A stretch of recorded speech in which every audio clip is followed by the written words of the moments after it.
Explore the Bible in 1 year with us. Day 41, Genesis 41, Matthew 20, Psalms 65 and 67, presented by Mount Vernon Wilderness Gathering. Genesis 41, Revised Geneva Translation. And 2 years later, Pharaoh also dreamed. And behold, he stood by a river. And lo, 7 cows came up out of the river, good-looking and fat-fleshed, and they fed in a meadow. And lo, 7 other cows came up out of the river after them, sickly and lean-fleshed, and stood by the cows upon the edge of the river. And the sickly and lean-fleshed cows ate up the 7 good-looking and fat cows. So Pharaoh awoke. Again he slept and dreamed a second time. And behold, 7 ears of corn grew upon one stalk, plump and good. And lo, 7 thin ears, blasted with the east wind, sprang up after them, and the thin ears devoured the 7 plump and full ears. Then Pharaoh awoke, and lo, it was a dream. Now when the morning came, his spirit was troubled. Therefore he sent and called all the soothsayers of Egypt, and all the wise men thereof. And Pharaoh told them his dreams, but no one could interpret them for Pharaoh. Then the chief butler spoke to Pharaoh, saying, I call to mind my faults this day. Pharaoh, being angry with his servants, put me in ward in the chief steward's house, me and the chief baker. Then one night we both dreamed a dream. We each dreamed a dream with its own interpretation, and there was a young man with us, a Hebrew, servant to the chief steward, whom, when we told them, he interpreted our dreams for us. He interpreted both of our dreams, and as he interpreted, so it happened, for he restored me to my office and hanged him.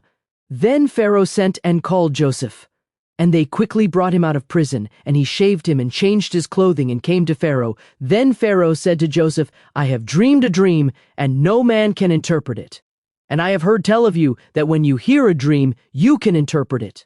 And Joseph answered Pharaoh, saying, God shall answer for the wealth of Pharaoh without me. And Pharaoh said to Joseph, in my dream, behold, I stood by the bank of the river. And lo, there came up out of the river 7 fat-fleshed and good-looking cows, and they fed in the meadow. Also, lo, 7 other cows came up after them, poor and very sickly cows, and lean-fleshed. I never saw such sickliness in all the land of Egypt. And the lean and the sickly cows ate up the first 7 fat cows. And after they had eaten them up, one could not tell that they had eaten them, because they were still as sickly as they were at the beginning. So I awoke. Moreover, I saw in my dream, and behold, 7 ears sprang out of one stalk, full and fair, and lo, 7 withered ears, thin, blasted with the east wind, sprang up after them. And the thin ears devoured the 7 good ears. Now I have told the soothsayers, and none of them can interpret it for me. Then Joseph answered Pharaoh, both Pharaoh's dreams are one. God has shown Pharaoh what he is about to do. The 7 good cows are 7 years, and the 7 good ears are 7 years. This is one dream. Likewise, the 7 thin and sickly cows that came out after them are 7 years, and the 7 empty ears blasted with the east wind are 7 years of famine. This is the thing which I have said to Pharaoh, that God has shown to Pharaoh what he is about to do. Behold, there come 7 years of great plenty in all the land of Egypt.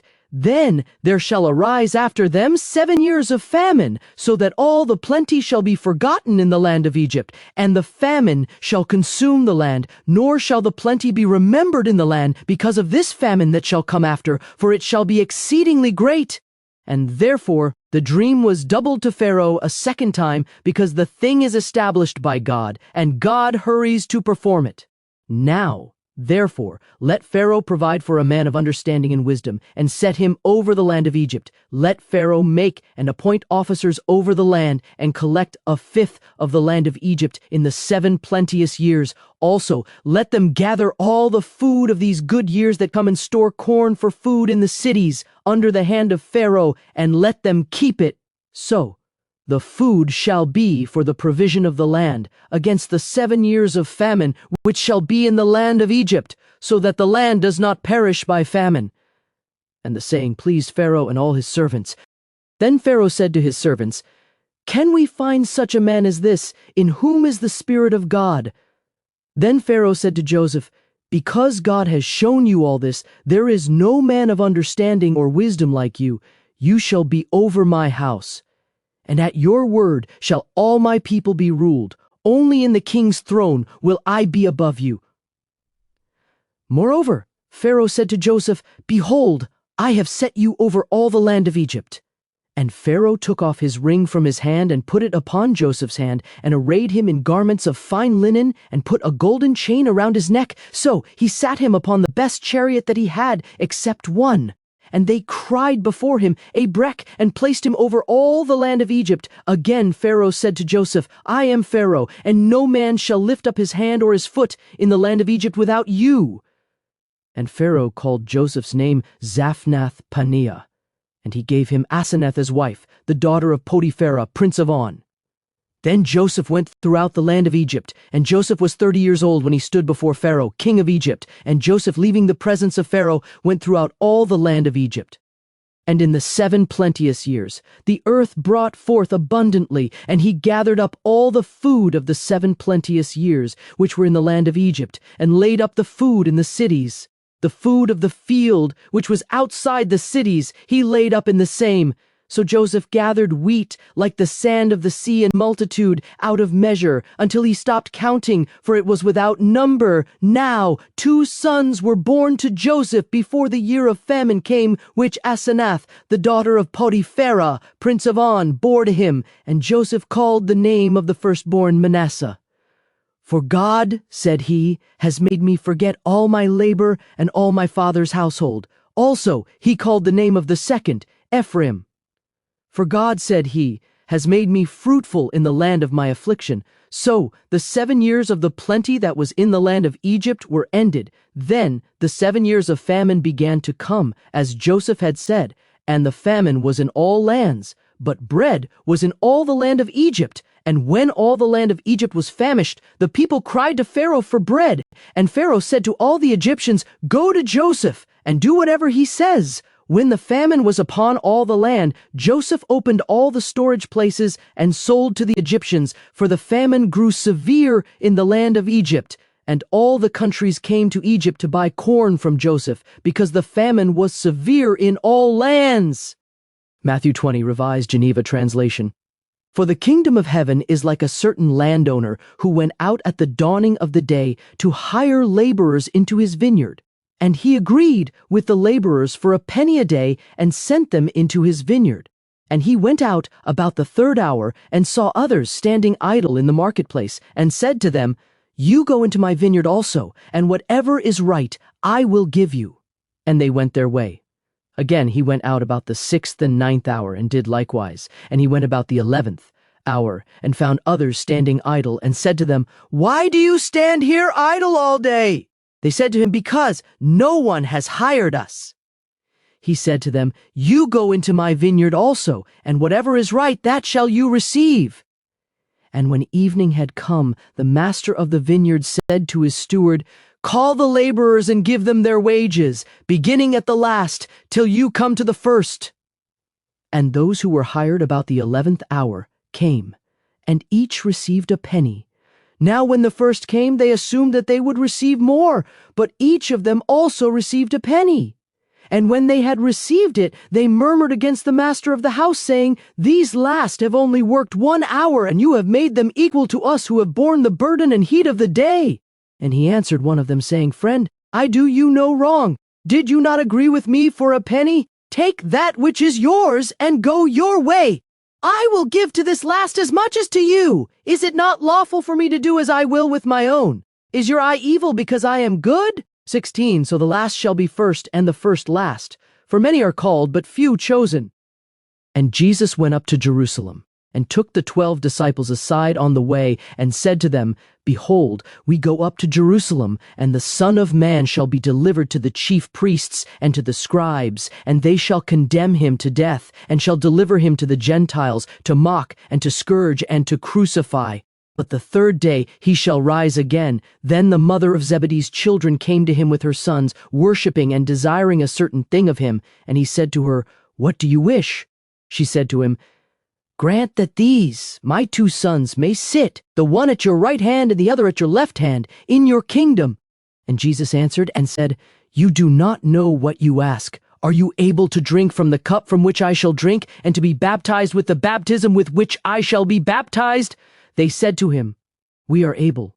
And he said to them, "You shall indeed drink from my cup, and shall be baptized with the baptism with which I am baptized. But to sit at my right hand and at my left hand is not mine to give, but it shall be given to those for whom it is prepared by my Father." And when the other 10 heard this, they were angry at the 2 brothers. Therefore Jesus called them to him and said, "You know that the rulers of the Gentiles lord it over them, and those who are great exercise authority over them. But it shall not be so among you. But whoever will be great among you, let him be your servant. And whoever will be chief among you, let him be your servant, just as the Son of Man did not come to be served, but to serve, and to give his life for the ransom of many." And as they departed from Jericho, a great multitude followed him. And behold, 2 blind men, sitting by the roadside, when they heard that Jesus passed by, cried, saying, "O Lord, the Son of David, have mercy on us." And the multitude rebuked them, that they should hold their peace. But they cried all the more, saying, "Lord, the Son of David, have mercy on us." Then Jesus stood still and called them and said, "What would you have me do to you?" They said to him, "Lord, that our eyes may be opened." And Jesus, moved with compassion, touched their eyes, and immediately their eyes received sight, and they followed him. Psalm 66, Revised Geneva Translation. Rejoice in God, all the earth. Sing forth the glory of his name. Make his praise glorious. Say to God, "How terrible are you in your works! Through the greatness of your power shall your enemies be in subjection to you. All the world shall worship you and sing to you. Sing of your name, Selah. Come and behold the works of God. He is terrible in his doings toward the sons of men. He has turned the sea into dry land. They passed through the river on foot. We rejoiced in him there. He rules the world with his power. His eyes behold the nations. The rebellious shall not exalt themselves. Selah. Praise our God, you people, and make the voice of his praise heard. He holds our souls in life and does not let our feet slip. For you, O God, have tested us. You have refined us as silver is refined. You have brought us into the net. You put pressure upon our loins. You have caused men to ride over our heads. We went into fire and into water, but you brought us out into abundance. I will go into your house with burnt offerings and will pay you my vows which my lips have promised, and my mouth has spoken in my affliction. I will offer to you the burnt offerings of fat rams with incense. I will prepare bullocks and goats. Selah, come and hear, all you who fear God, and I will tell you what he has done to my soul. I called to him with my mouth, and he was exalted with my tongue. If I regard wickedness in my heart, the Lord will not hear me, but God has heard me and considered the voice of my prayer. Praised God, who has turned away neither my prayer nor his mercy. To him who excels on Neganoth, a psalm or song. Psalm 67, Revised Geneva Translation. God be merciful to us and bless us. Cause his face to shine among us, Selah, so that they may know your way upon earth and your saving health among all nations. Let the people praise you, O God. Let all the people praise you. Let the people be glad and rejoice, for you shall judge the people righteously and govern the nations upon the earth. Selah, let the people praise you, O God. Let all the people praise you. Then shall the earth bring forth her increase, and God, even our God, shall bless us. God shall bless us, and all the ends of the earth shall fear him. To him who excels, a psalm or song of David.